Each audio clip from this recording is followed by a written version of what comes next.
friends, welcome to this class. So we're going to paint this bell, and I already applied masking fluid. I think it's pretty obvious. I added some in the background to create some of the snowflakes, but here's the most important part. So we have these holes, the cuts right inside the bell. So the reason I added masking here is because we have pretty significant, like, it's not a highlight even, it's just we can see the background inside. So that's why there's one there. And then here's another one.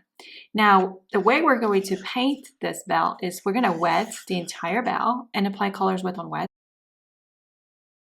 So this is my long quill size 4 brush songbird quill, and I am going to start wetting the entire bell. I kind of regret not erasing some of the sketch lines, but I guess it will be okay. This is the color of the bell is red, so I will be okay. Here's what I have on my palette. Quinacridone red here, Perol red, imidazole yellow, sap green, and phthalo blue. And I diluted it to a consistency, something that feels like heavy cream. Although I have like little islands of colors that feel more like creamy. It's just so I can easily grab that cream top-like ratio between water and paint. It's a little harder when you use colors from like cakes, like pans. But I think you can still do it as long as you pre-dilute your colors with water first and then grab that chunk of paint and move it over. Otherwise, I think it will be a little harder. Tubes are always, I think, well, my favorite way to go. It's just easy to get that consistency that you want. And you can always squeeze more right away. But here, I'm pretty ready. So right now, we're not looking for a lot of control. We just want the paint actually to spread. So this is like, to me, this looks the most yellowish, or not yellowish, like most orange. So this is why I want to use that shade of yellow here as my undertone.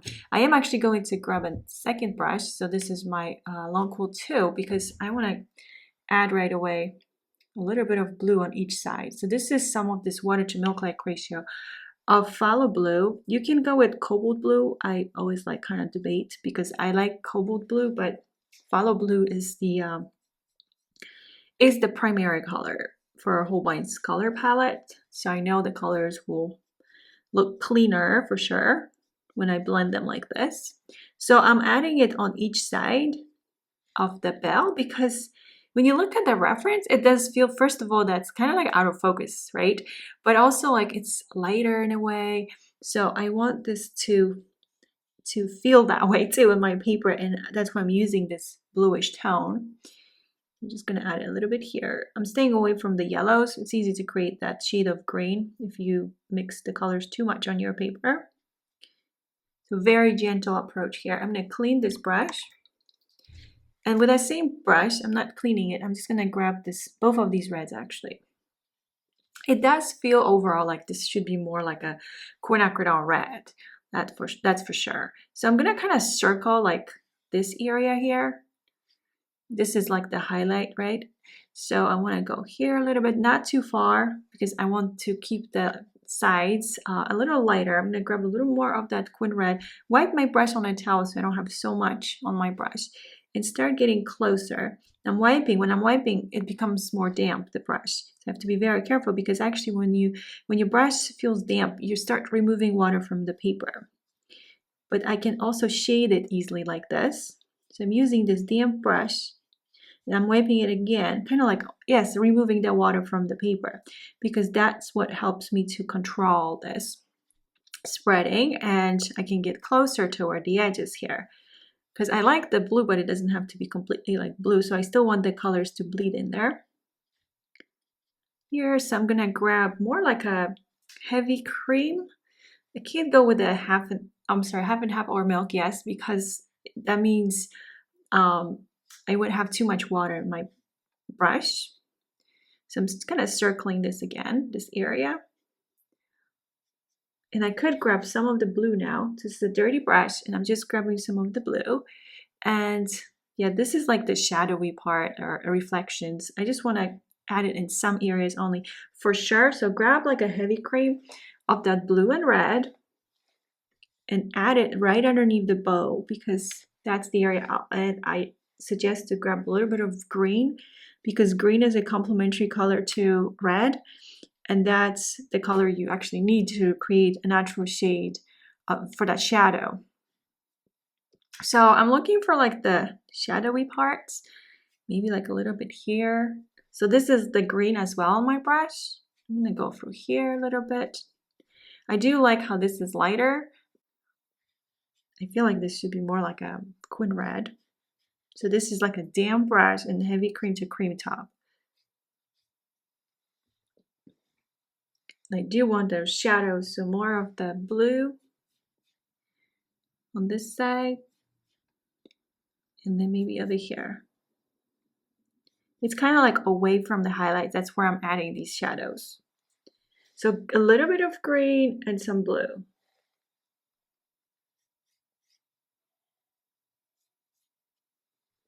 And then I'm creating like a balance between water and, I'm sorry, the balance between light and shadows. Yes, that's exactly what I need. Go a little lower maybe here. Now, another thing is, let's grab a little more red, cream top like ratio, and add that right underneath the bow. This is green and red and some blue. Creamy paint. And I'm looking for all the shadows. You know, you can even add like those little, whatever that is that we see, the reflections, or I'd say not everywhere, just maybe some areas, like especially like in the middle we could go through, because it is a bell. And keep doing it before it's too dry, basically. Go next to this masking too, because we have like a darker line. Now that can be easily added later, to be honest, because we can do that wet on dry, and I think we should do that actually wet on dry later. So let's just focus on the main shadows. Again, you can, if you add blue to that blend, so green, blue, red, if you add blue, then you're just gonna have a darker shadow. So here, some patterns, some whatever we can add to create more contrast. There's a lot of things that are reflecting over, mostly because it's so round. And I don't want the person there, like the reflection of the person. So I'm just gonna skip that. All right, I'm gonna clean the brush. Now for this part, so we're going to paint the bows, and then we're gonna put the bow, and then we're gonna paint the pine needles. My idea is to wet the background too. And that's because we want to create like that softness in the background and some of the pine needles, so they look out of focus. And also, like, we want some of that green to sink into those bows a little bit, like the bow part. So let me show this to you. So you want to wet the bow. Try not to go over the red. And then very like in a lazy way, I'd say, wet the background just a little bit. Maybe going this way as well. We're gonna do the bottom if we need to add more color later. But here's the bow. And I'm gonna have some hard edges, and that's okay because I want them. That's why I'm not wetting it perfectly. So something like this. So now I'm gonna grab my, let's see, round 8 golden toothbrush. And I'm gonna grab, let's see, some quinacridone red, but the idea is to have actually raw sienna, so it's kind of like a yellowish color. It's more like a milk-like ratio. And pay attention to like the shadows. They're actually on the bottom of the bow here. So we're gonna add some red to it as well. So try to go like along the edges first, the bottom part. I went over a little bit the bow, that's okay, although you can see that I picked up some of the color from the bow, from the bell, which is okay because we do see that red reflecting over the bow as well. But here it's pretty because I have a hard edge because I didn't wet all of it exactly. So that's what I meant by like wet it in a lazy way, so not everything gets like wet not all the areas on the paper get completely wet. You can change the shade by, let's say, grabbing some burnt sienna Van Dyke brown, which is what I just did, a little more red now, and then go toward the bottom with a little bit of red, because again we would see some of that red reflecting over the bow. Here you go, something like this. Maybe there's the part of the bow in the background, so how about we just add a little bit like this. Okay, so now I'm going to clean the brush. We're going to grab some of the, let's see, a little bit of yellow, milk-like ratio, some of the green, and then some of the blue. I moved it over here. And we're going to recreate some of these pine needles. So now you will notice, because if you didn't wet all the areas of the paper, then you'll notice you have some hard edges like here. And I think that looks really pretty when not everything is like completely soft. A little more color like toward the middle, I'd say, like our middle, like the center of where we see the pine needles. So let in some of these areas colors to completely bleed for that wet on wet effect. And then we're gonna grab a rigger brush soon. And now you also have a nice soft transition, like from the needles here toward the bow. So this is my rigger 2, Songbird. You're gonna grab creamy paint. So this is imidazolone yellow, some of this sap green here, and then phthalo blue. It's creamy paint. It has to be creamy paint so you have the most control, and you're also going to pull toward the dry parts of the paper, but it should be creamy paint so you have really nice needles. And this is all wet on wet. We can also add more needles wet on dry later. But if you have now like this creamy paint, that's the magic ratio for this moment here, where the paper is still wet, and you're adding these needles, more needles, wet on wet, using that creamy paint. Grabbing a little more blue. And because it's creamy, you can see the nice pine needles. Now I should probably follow the reference a little more, because it's like, where's this?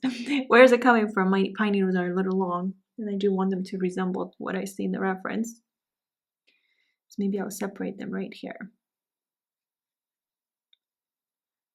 And I could like add a little branch, and that wouldn't hurt. So first, I'm just gonna recreate some more of these needles.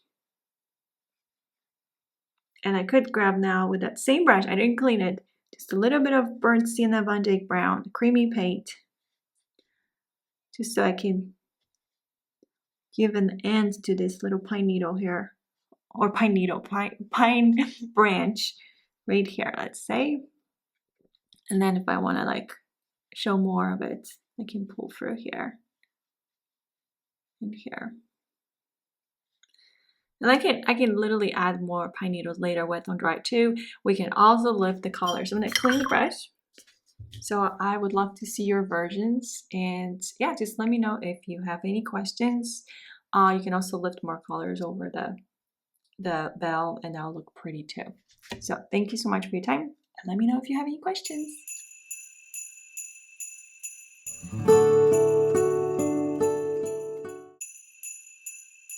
Hi everyone, thank you so much for watching this video. So I just started a series on Patreon.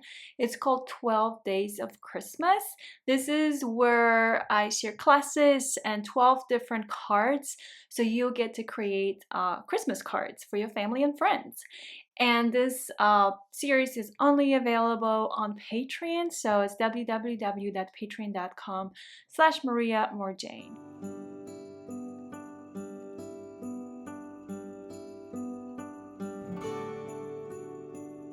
If you feel like colors are turning into green, because that can happen, blue plus yellow turns into green, then clean your brush quickly and start over, like grabbing the colors again on your brush. So more of that phthalo blue, and as you see, I'm not going all the way to the end here to the edge of the snowman. I'm leaving this part as light as I can. One thing I should have done, and it's too late for me, maybe it's not late for you, is to add a little more to the shadow here. You know, it's still wet.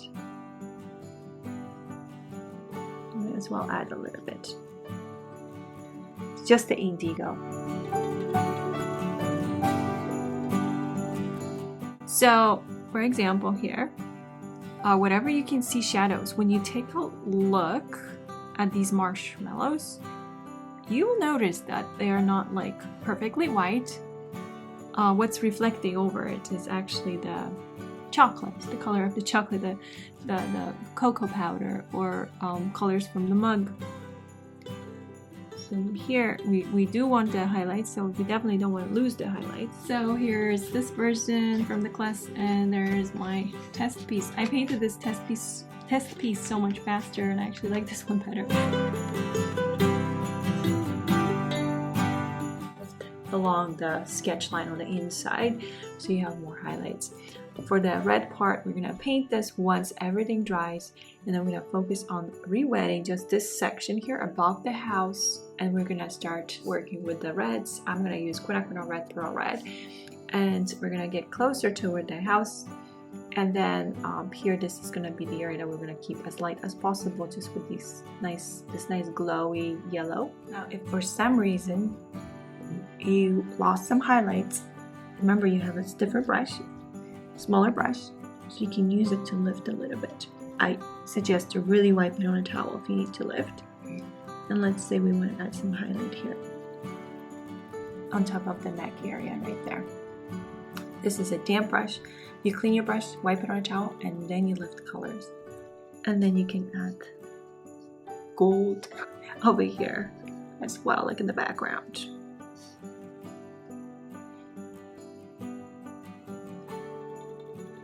I'm good with it. Oh, actually, you know what?